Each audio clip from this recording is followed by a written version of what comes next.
Hello, and welcome to Healthy California podcast. My name is Linda Brown, and I am the host of Healthy California, where my goal is to help educate you on your daily choices so we all can become healthy. I believe you, your family, your neighbor, and your community are all looking for better ways and simple ways to return to being healthy. Many of you have health issues or have family that's going through tough times that seemingly have no answers. It's frustrating. There are questions about health, environment, foods, exercise, and lifestyle, and it can be all overwhelming. And who do you believe? And where's the science behind it? This podcast will unravel the mystery behind being unhealthy and talk about little things that we can do in our lives to make a positive change in our health from all angles. So to be healthy, we need to have physical health, mental health, environmental health, financial and social health, and of course, spiritual health. Let's answer some of these questions to get healthy. What good is just listening to a podcast? I will give you resources as well, ways to take steps and make positive changes in your life to becoming healthy. This is a journey, not an assignment, so be kind to yourself.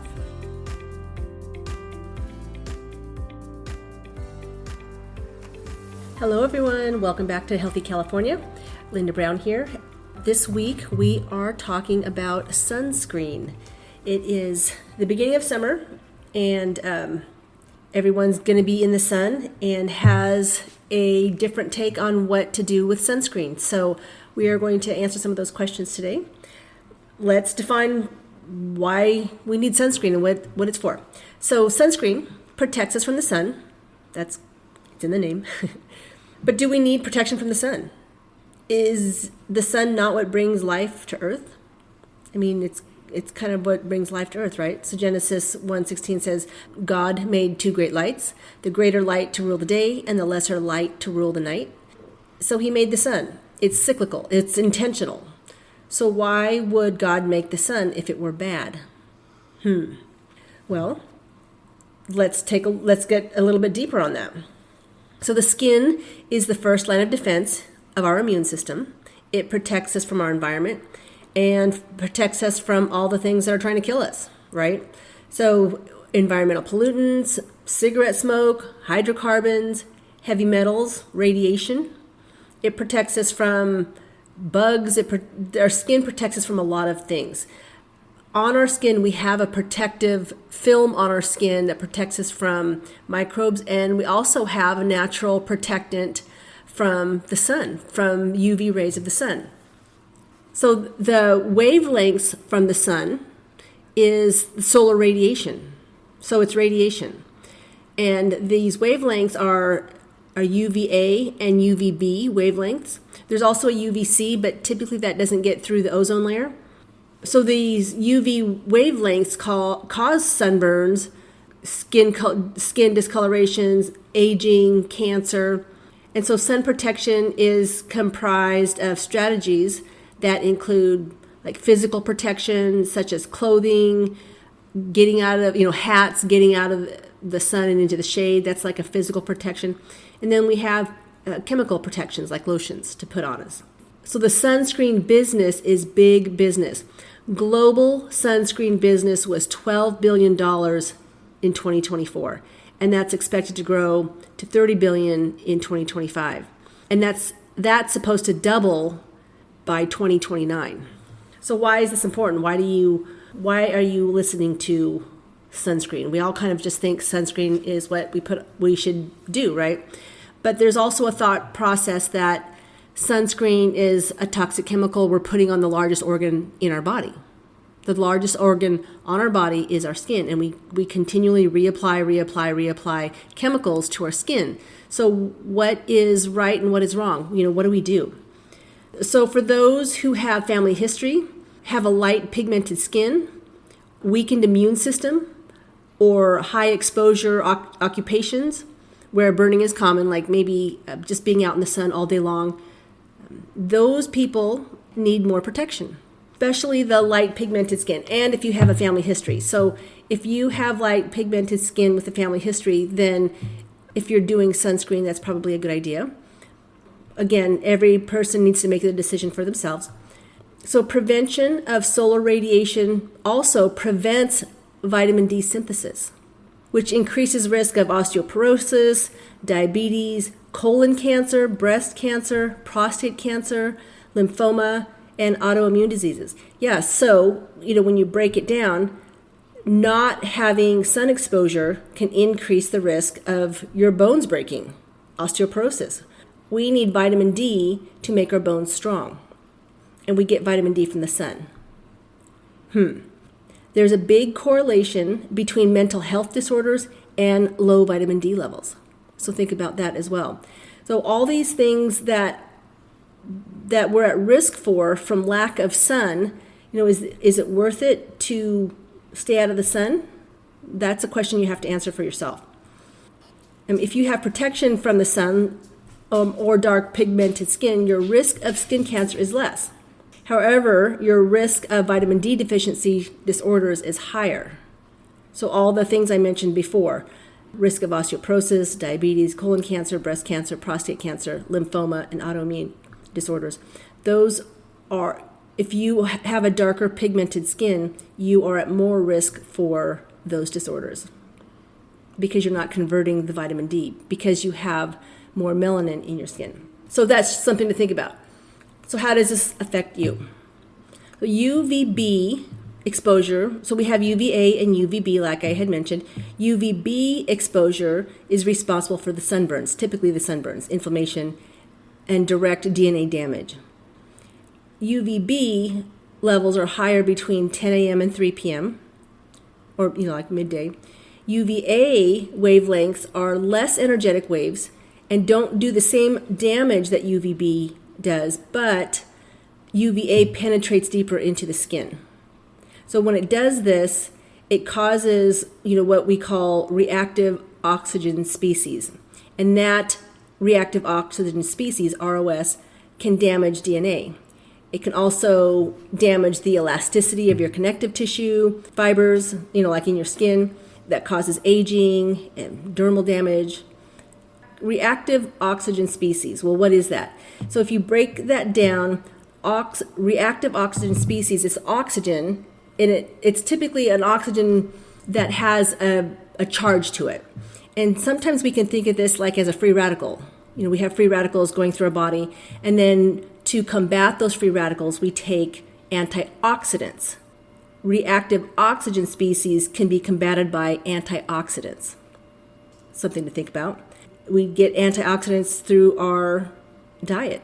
So UVB is damaging to your DNA, and UVA damages like deeper into the tissue, creating reactive oxygen species, which then causes all sorts of hosts of other problems.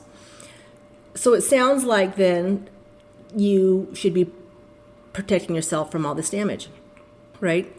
On the one point I say we are meant to have the sun, our body processes are dependent on the sun, and then on the other end of that, it's like, well, but it causes DNA damage. And when the DNA is damaged, then the DNA in our cell, in every single cell of our body, we have DNA in our nucleus, and it creates things, it makes proteins, it replicates the cell. And in the DNA, it tells our cell when to start and when to stop making certain things. So cancer comes when the DNA doesn't know how to turn that off, and so it replicates. And before you know it, you have a tumor, and it continues to replicate, and it travels throughout our body. And that's how cancer works. So when you have a wavelength from the sun coming through, hitting your DNA, and damaging that part of the DNA that tells the cell to stop replicating, that's when we have a cancer risk. The most common skin cancer is the basal cell carcinoma and the squamous cell carcinoma. So they're the most common skin cancers, and they are caused by exposure to the sun. And it's not surprising that the people who have basal cell and squamous cell carcinoma are going to typically have it on the places of their skin that's exposed to the sun. So the face and the ears, the arms. Not always, of course, but often you'll see golfers or people that are on the water a lot, and again, typically lighter pigmented people. There was a mini review study in 2022 by I'm gonna mess this name up, Chatzigiani and company, and they state that the impact of sunscreens or ultraviolet filters in the sunscreens, either organic or not, help defend UV rays from our skin, but they also accumulate in aquatic environments and they cause destruction to aquatic environments and take out coral reefs. And that's just by sunscreen. The sunscreen people wear when they go into the water has destroyed a lot of coral reefs. And I'm thinking if it's just what's on our skin that we applied is ruining the coral reefs, how is it that it is safe for us? That's kind of scary to me. If it can take out a coral reef, but it's safe for us, that's a red flag for me. Another 2022 study review by Santana Adore and company, and they spell out that photo protection from the dermatological use is very rigorous in the formulation of it. So when you make sunscreen, there is a lot of rigorous formulations that reduce the risk to the environment and to the consumer. So there is a lot of studies on making sunscreen and a lot of protective measures. But now keep in mind this study was funded by L'Oreal. So do you think there's a conflict of interest there? So then what do we do about it? How do we find a good sunscreen? Or what do we do if we don't want to use a sunscreen?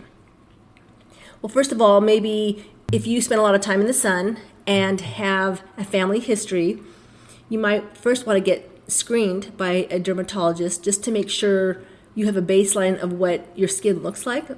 So you can go just have a screen done. And the CDC says that hat, shade, clothing, and planning activities in the morning and late afternoon can also decrease your risk. That doesn't include, well, they do mention, using sunscreen as well, but, a hat and a shade, clothing, there are UV protective clothing now, and then planning your activities. Early morning activities is so good for the body. I think I had mentioned it in a previous podcast that having 10 minutes of light to your face first thing in the morning resets your circadian rhythm. So, why not go for your walk in the morning, get that sun on your face. That sun to your face in the morning is the safer wavelength of sun. So I don't want people to be afraid of the sun. I just want people to be safe with exposure. What else can you do? You can quit smoking. Smoking is an environmental toxin, and if you know of anyone that smokes, they typically look like they're 10 years older than they really are, because that it's not even just the smoke itself on the skin, it's the smoke damage inside the body when I talk about reactive oxygen species, right? So we have the smoke damage from what you're inhaling that's decreasing your immune system, and those reactive oxygen species are running rampant, and we don't have a way to combat that because we're not eating antioxidant foods, or maybe we are, but the smoking is putting that out of balance. So what else can we do? Well, like I say every time in every podcast, I say diet and exercise. How does diet affect skin cancer? Well, I had just mentioned that we need antioxidants to combat these reactive oxidant species.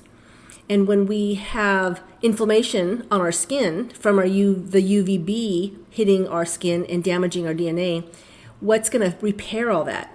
All that repair comes from what we put into our body in the form of food. We need food to repair things. So you have to have a good diet if you're going to combat any sort of cancer, but skin cancer as well. And then the physical activity part, physical activity is going, just being healthy and moving is going to keep your circulation going, and increased activity actually decreases inflammation. So diet and exercise is always going to be a part of your regime, even with skin cancer. It definitely applies. What else can you do? You can reduce your UV exposure. So again, clothing, time of day, how much exposure you have. If you like to go outside, maybe go out later in the evening or earlier in the morning, or even just little bits throughout the day is not is not going to be bad. It's the long-term exposure and the burns that are more damaging. And I mentioned antioxidants, but antioxidants you can get from food, but you can also get it in your sunscreens. Some sunscreens have antioxidants in them, like in the form of vitamin C. And even though the lotions, the antioxidants in the lotions are unstable, they don't always work because it's unstable, it's still better than nothing. So the topical antioxidants can be protective, like I said, unstable. And zinc oxides and titanium oxides offer more protection from UVA and UVB. So you're gonna find that these zinc oxides and titanium oxides are gonna be what people grab when it comes to protection from the sun. So when you're looking for a sunscreen, look for something that has zinc oxide or titanium oxide. There's a recent study that shows that zinc oxide and titanium oxide are broken down and degraded in your skin. So they're broken down by the sun. So you think of putting a metal, like a light film of metal on your skin from the zinc and the titanium, and then the sun hits it and then it degrades. And what happens with that when it degrades? Doesn't that become toxic? Well, they did studies on that. And yes, it becomes toxic. So now you have these toxic levels from the zinc oxide and the titanium oxide that you put on your skin, and now the exposure to these high energy waves breaks it down and it becomes toxic. However, that study had shown that these nanoparticles are the ones that break down and become toxic in the sun. So if you're looking for a sunscreen that has zinc oxide, you don't have to get the ones that are the nanoparticles, something like larger than 100 nanometers. Also, no, don't get sunscreens that have the oxybenzone. I don't think they make those anymore, but typically, if they did, you'd find those in the sunscreens that you get like at your grocery store. If you're going to protect your skin from the sun and you're going to slather it on your skin and reapply all those chemicals, some good, some bad, it's worth it to get a high quality sunscreen. And don't get something that has the oxybenzone. And don't get anything that has fragrance. Because a lot of these sunscreens, they smell like a tropical paradise. And I can guarantee you that your sunscreen that smells like coconut, I can 100% guarantee you that there are no coconuts in that sunscreen. So if there were coconuts, they would go bad, right? So there's no coconuts. I guarantee that. So what's giving it that smell? It's chemicals, and you're putting it on your skin. The oxybenzone, I'm going to go back to the oxybenzone. The oxybenzone, even though it's highly absorbable and it can protect you from the sun, it also is a huge hormone disruptor. And it's the oxybenzone that destroys the aquatic and marine life. So don't get anything with the oxybenzone. And you can get things with the zinc oxide and titanium oxide that are not nanoparticles. And then there's also, they're doing, it's such a big business, they're doing research on sunscreens all the time. You can find people, even on Instagram, there's a girl who had created her own sunscreen because she had skin cancer. She did her research and she made her own sunscreen. There's a lot of awareness out there, and it's worth it to do your homework on whether you're going to apply a certain sunscreen on or not. So there's more research being done on like photolyases. Photolyase is the protection that plants have created for themselves to protect them from the sun. There's plenty of plants out there that are in direct exposure to hot sun, and yet they are green and healthy. So those photolyases that the plants have created for themselves, they're doing research on to see if that can be applied to sunscreen and put on our skin as well. And then they're doing like research on flavoproteins that repair the DNA damage, the damage that was done by the sun. So they're doing all sorts of research. So I don't want to, if I'm scaring you away from sunscreen, I don't want to do that. I just want you just to look extra close to bottles of things, of anything that you're going to apply to your skin, because your skin is the largest organ on your body, and it absorbs things. So if you're going to be reapplying it, you got to make sure that it's healthy. And this is important because we have to look at our own life, and make our own decisions based on our own health, not what other people's thoughts are, not on what you hear on social media. No one knows your history and your tolerance better than you do. So do what's best for yourself and don't shame people that do something different. So no shaming people. People have the right to make the decisions for themselves, especially if it's a well-informed decision for themselves. So that's my little spiel on sunscreens. And of course, if you have any questions, you can get a hold of me, and I will talk to you guys next week. Stay healthy, California. Thank you for joining me today. I hope you learned something new. Health care and treatment should focus on being proactive and preventative, emphasizing the importance of addressing the root cause of a disease or illness. While the U.S. has an excellent trauma medicine system, helping patients when problems arise, our goals should be to prevent disease before they happen. That's why this podcast is so important to me. If you're needing further guidance or have questions on a particular matter, you can find my contact information in the show notes, where you can set up a 15-minute consultation.